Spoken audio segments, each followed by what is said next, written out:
Muy buenas, ¿qué tal? Primero daros la enhorabuena por ese pedazo de serie, me la hice del tirón, lo admito. Me gustaría saber, para empezar, ¿en qué os inspiraste para esta historia? Bueno, lo primero, gracias, por lo que has dicho al principio, que antes hemos respondido como bajito y nos han dicho, ¿estáis muy acostumbrados? Bueno, no, simplemente que lo hayamos hecho bajito y ahora queremos que se oiga. Y a ver, ¿cómo empezó todo esto? Pues cuando estábamos empezando a escribir Que Dios nos perdone, que fue en 2012 o 2013, teníamos muy presentes todavía los disturbios que habíamos como, bueno, visto muy de cerca, ¿no? Durante 2011 y el 15M, porque tanto Rodrigo como yo vivimos en el centro y, bueno, vimos toda aquella violencia y nos llegó mucho, como a cualquier persona, creo que con sensibilidad, ¿no? Y con conciencia ciudadana. Y entonces intentamos contarlo en el personaje de Alfaro, el personaje de Roberto Álamo, en Que Dios nos perdone. Pero, bueno, conforme trabajábamos en la idea, nos dábamos cuenta de que no tenía ni pies ni cabeza con la trama que realmente queríamos contar, así que lo dejamos aparcado. Y ahora, 5 o 6 años más tarde, en 2018, cuando surgió la oportunidad de trabajar con Movistar, Rodrigo volvió a traer aquella idea que estaba, ya te digo, como en la nevera, por así decir, y la, en cuanto dirigimos antidisturbios a los socios de Movistar, bueno, les encantó la idea porque nadie lo había contado todavía y nada, nos pusimos a trabajar y la verdad es que el formato de la serie, ¿no? Con los 300 minutos que tiene, es perfecto para hablar de esto, mucho más que la idea es un poco marciana de Que Dios perdone, que habríamos picoteado y creo que no habríamos llegado a los lugares a los que hemos llegado con antidisturbios de serie. Y me quería saber cuál ha sido, Rodrigo, para ti el mayor reto que has asumido al dirigir esta serie. Ha sido, bueno, plantearme de manera visual cómo quiero contar una historia de 300 minutos. Justamente el mayor reto es ese, es lo mismo que con el guión, ¿no? Es, bueno, pues tenemos una historia, ahora hay que cumplir o rellenar 300 minutos. Y a la hora de contarla audiovisualmente, pues me parece que es el mayor reto. Luego, estoy muy contento con lo que ha salido, pero creo que a priori era el mayor reto. Es de, hostia, ¿cómo cuento yo esto? ¿Qué mirada pongo? ¿Dónde pongo la cámara? ¿En qué tipos de ópticas uso? ¿Qué quiero que el espectador reciba? ¿Cuál quiero que sea el viaje que hace el espectador? Entonces, para mí, en términos generales, el mayor reto era ese. No aburrir al espectador, no aburrirme yo, que creo que suelen ir de la mano, y plantearme una manera atractiva y coherente de contar esta historia.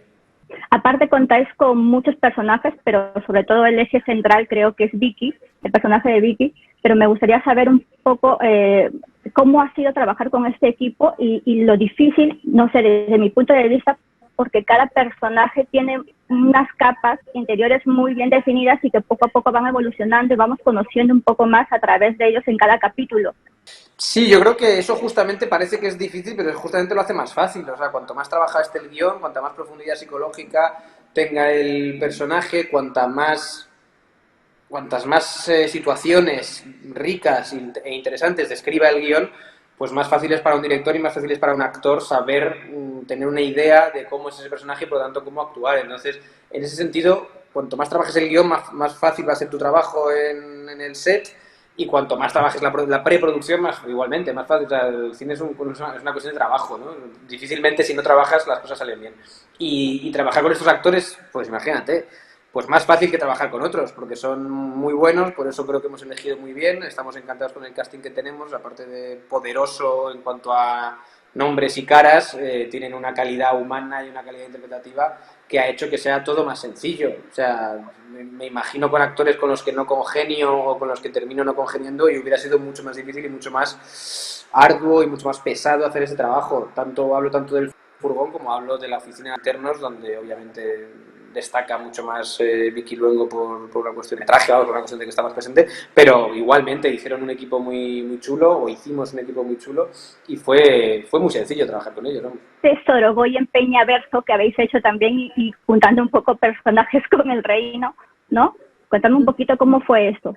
Sí, eso es que ha sido como muy inconsciente en el sentido de que no, o sea, somos tan tontos y tan ingenuos que ni siquiera pensamos que mucha gente se iba a dar cuenta, lo cual me hace que nos llevamos bastante bien. Era como, sí, unos guiños un poco entre nosotros, ya te digo, muy poco conscientes, pero sí que había, por ejemplo, con el caso de la jueza Acosta, en concreto, ¿no? Mona Martínez, sí que había como ganas de volver a trabajar con ella porque tanto guionistas como sobre todo el director, yo creo que nos quedamos como con muy buen sabor de boca de su mini escena en el reino, que era una escena que en realidad es muy difícil, porque era súper utilitaria, ¿verdad, Rui? La escena de Manuel López Vidal y la jueza era muy utilitaria. Sí, y sin embargo ella le dio como un, no sé, un brillo, ¿no? Y un humor, una retranca muy interesantes, y era eso, pues como las ganas de recuperarla. Y ya te digo, hay más de guiño que de consciencia de nada. Todas las historias que vemos, aparte de cada personaje, también vemos el punto de vista de la inmigración, de las personas que luchan por buscarse una vida aquí, pero quizás les va mal en ciertos aspectos. ¿También querías meter esto a posta o fue algo que también fue surgiendo durante el proceso de escritura del guión? Bueno, va surgiendo. Yo creo que es un tema que surge pronto, pero es verdad que va surgiendo porque lo primero que surge son los antidisturbios y cuando nos empezamos a meter en ese mundo, pues obviamente sale el mundo desahucio, obviamente sale el mundo Cataluña, obviamente sale el mundo me aburro en el Museo del Prado mientras hago guardia y obviamente sale el mundo mantero, ¿no? El episodio terrible y trágico de la muerte del mantero. Está claro que quien lo conozca y haya visto la serie sabe que hay una gran influencia y que nos hemos nutrido de él. Entonces, poco a poco nos fuimos sensibilizando con este tema. Nos parece un tema capital en esta sociedad, por supuesto, y en nuestro país también, lamentablemente. Y creo que es un tema que nos apetecía tocar, que hemos intentado tocar de una manera también orgánica, que le venga bien a la trama, pero sin dejarlo de lado. Recuerdo un momento en el proceso de guión cuando decíamos, a ver, queremos que Jamie, el personaje de Jamie Adichie, que es el personaje que termina muriendo en el primer episodio, nos gustaba que estuviese presente, o sea, nos gustaba que él desencadenase la trama, que fuese lo más importante realmente, no lo más importante, pero como lo más trágico y lo más dramático y lo más llamativo del capítulo 1, es el tonante y poco a poco lo vamos olvidando, lo van olvidando los guionistas, de manera voluntaria por supuesto, lo van olvidando los protagonistas, hasta el hecho de que incluso la protagonista olvida su nombre en un momento dado. Entonces nos parecía muy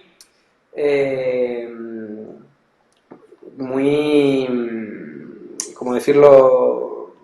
No sintomático, pero sí muy... que reflejaba muy bien, quiero decir, muy... Que era justo para Jamie, ¿no? Estábamos como muy concienciados con el personaje. Claro. Y entonces de repente encontramos ese principio de capítulo 6 y ese final de capítulo 6 nos parecía muy bonito por un lado, muy justo como dice con el personaje, y no solo con el personaje, sino con la problemática que hay en la sociedad española y occidental, vaya. Y que de verdad daros la enhorabuena por la serie. Y nada, y Rodrigo, me encantó de nuevo ver a tu padre trabajando, te lo van a robar algún día, que lo sepas. Y gracias, chicos. La primera pregunta es que me gustaría saber, siempre pregunto eso porque cuando leemos un guión siempre tenemos una primera impresión. Me gustaría saber cuál ha sido la vuestra.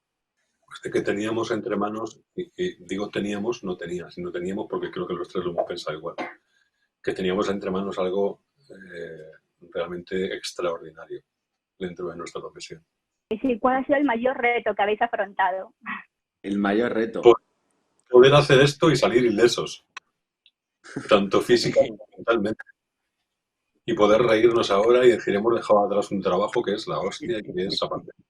¿Cómo ha sido para vosotros enfrentaros a estos personajes tan intensos en cierta manera? Porque la verdad que transmitís mucha pasión, mucha entrega. Ha sido como, para mí, mucha carga emocional, ¿no?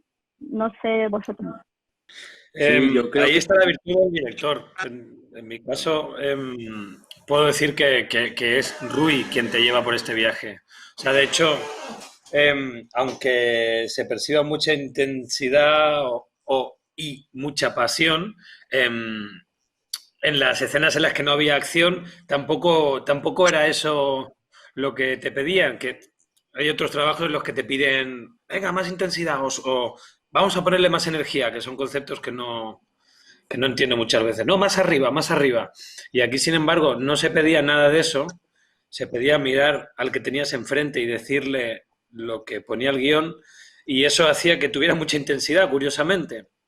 O sea, el menos es más con Rui y con sus proyectos funcionan a la perfección, porque cuando el personaje que tienes enfrente es el que tiene que ser, el guión está bien escrito y el dire sabe tocar la tecla, pues ocurrió solo. La verdad que Rui ha hecho que sea muy sencillo. Eso, el propio guión y el propio director nos llevó a todo ese arco y a todo ese proceso que vivían los personajes. Entonces, no ha sido un trabajo excesivamente complejo. Simplemente, como Rui también, por su forma de dirigir, hace que entiendas muy bien lo que estás contando y qué parte te toca a ti de la historia y quién es tu personaje y cómo piensa, ¿no? Como esto te lo hace entender muy bien. Al final, cuando vas al rodaje, vas muy seguro y te dejas llevar y miras a tus compañeros y todo ocurre de una manera muy orgánica y muy de verdad. No es nada, no hay nada impostado, ¿no? Y eso se agradece mucho. Y luego yo creo que se ve en la serie. Roberto, para ti, ¿cómo ha sido la vuelta de nuevo a trabajar con Rodrigo? Pues placentero y jodido, porque cada vez que me toca trabajar con Rodrigo o me pegan una paliza o hay una paliza emocional pero bueno, cuando te llega y dices, a ver, hostia, me tengo que meter otra vez en ese mare magnum, pero claro, es que eso merece la pena, para eso soy actor, para hacer cosas tan maravillosas como las que hace Rodrigo y cooperar en proyectos suyos, una maravilla. Y me gustaría saber también, lo comentaba con Rodrigo y con Isabel, que quizás la serie muestra solamente la punta del iceberg de muchos problemas que se dan en la sociedad, no solamente en España, sino también fuera de España, en Sudamérica sobre todo. Al menos yo, la experiencia que tengo y la que he vivido, la que he visto, me gustaría saber la vuestra con respecto a los temas que trata la serie. En este caso, la inmigración, el abuso de poder. Yo creo que se da en todo el mundo. O sea, lo que cuenta Rodrigo y Isabel, de alguna forma hacerlo tan local, como dice el dicho, ¿no? Lo haces tan local que lo haces universal. Pero ocurre en casi todas las partes del mundo. No voy a decir todas por no equivocarme, pero... Y de lo que habla estos dos escritores está ocurriendo en todas las partes del mundo. Yo creo que Antidisturbios, no sé qué opináis, que es una serie que se va a ver, ojalá se viera en Perú, se vea en México, en Argentina o en Estados Unidos, y la gente va a hacer suyo también los personajes. Es una serie muy universal. O sea, eso que pasa aquí o que está reflejando Rodrigo pasa en casi en cualquier parte del mundo. Es que pienso como Robert, realmente es un problema humano, no de este país. Al final las políticas hacen que se trate con más o menos firmeza ciertos problemas de este calado, pero al final es el ser humano quien lo puede evitar. Es que ese niño que nace en una guardería y su mejor amigo es negro, canario, hindú o de donde quiera ser, catalán o, ¿sabes?, catalán madrileño, porque encima luego todo eso se puede reducir a lo pequeño o a lo grande. Pues todo eso con lo que nacemos, que es con ese amor y esa transparencia, no lo perdamos socialmente. En la serie pues muestra pues un pequeño botón de toda esa oscuridad humana en la que vivimos y sobre todo en las grandes ciudades. Pero sin ir más lejos, ahora con la pandemia está ocurriendo. De repente hay un positivo en una sala y la gente sale corriendo. Y es la misma desgracia humana, ¿sabes? La gente ante el miedo reacciona a veces incluso con violencia. Esto te ayuda a entender otros muchos comportamientos que hay. Porque dices, fíjate, pero si podría ser tu padre, podría ser tu tío. Y ahora porque le han dado un dato que puede ser que esté equivocado, ya no le aceptas, ya le despides. Ahora es un problema en tu empresa. ¿Entiendes? Entonces, con respecto a la pregunta, pues, ¿qué opino? Que me encanta que aborde este tema Rui Isabel, pero como un tema más, porque desgraciadamente es así. O sea, es uno de los puntos positivos de la serie, que estos temas los tratan con total naturalidad y sin ningún pudor, porque es como ocurre. Pero como decía Robert antes, no es un tema de España, es un tema de humanidad y del capitalismo. Yo estoy de acuerdo con mis compañeros. Creo que, bueno, la serie refleja unos temas que hay que tratar, más otros miles de temas que no daría tiempo a contar ni en 1000 series, ¿no? Pero hay que atreverse a hablar de ellos y hay que ponerle a la sociedad ese espejo y que vea muchos de los comportamientos humanos tan poco humanos, parece, ¿no? Y tan crueles con otras personas. Y haciendo alusión a lo que ha dicho también mi compañero Roberto en otra entrevista, pues creo que deberíamos todos dejarnos llevar un poquito más por el amor y todo esto pues ocurriría, o dejaría de ocurrir o ocurriría menos, ¿no? Pero lo bonito es poder contarlo y poder ponerle a ese espejo a la gente y que pueda servir como reflexión y llegar a un lugar más común entre todos, ¿no? Totalmente de acuerdo. Muchas gracias por vuestro tiempo. Ha sido un placer hablar con vosotros. Un placer. Gracias. Gracias, Vero. ¿Qué fue lo primero que se os pasó por vuestra cabeza al leerlo o a leer vuestros personajes? Yo pensé que era muy complicado, lo leí y dije, joder, qué complicado de rodar debe ser todo esto. Me parecía que alcanzar un nivel de realismo tal y como Rodrigo suele imprimir a sus trabajos, digo, ¿cómo va a conseguir todo esto?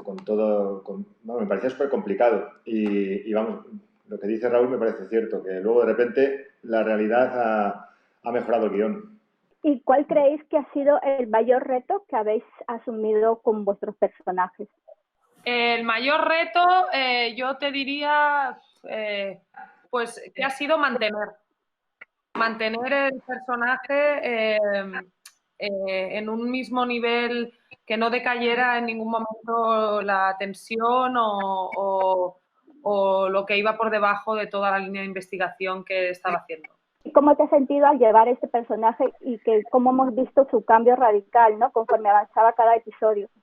Sí, bueno, es un personaje que va destapando oscureces, ¿no? Y bueno, siempre no es agradable adentrarse en ciertos comportamientos pues como tú dices, machistas, agresivos, y bueno, pues son oscureces del alma, ¿no? Bueno, es menos agradable que otro tipo de terrenos. Pero bueno, no deja de ser real, no deja de ser interesante, porque son también humanos, son también comportamientos humanos y, vamos, tristemente están muy a la orden del día. Y bueno, pues bueno, es interesante investigar en lo que tampoco en lo que no nos gusta, ¿no? En lo que nos es desagradable.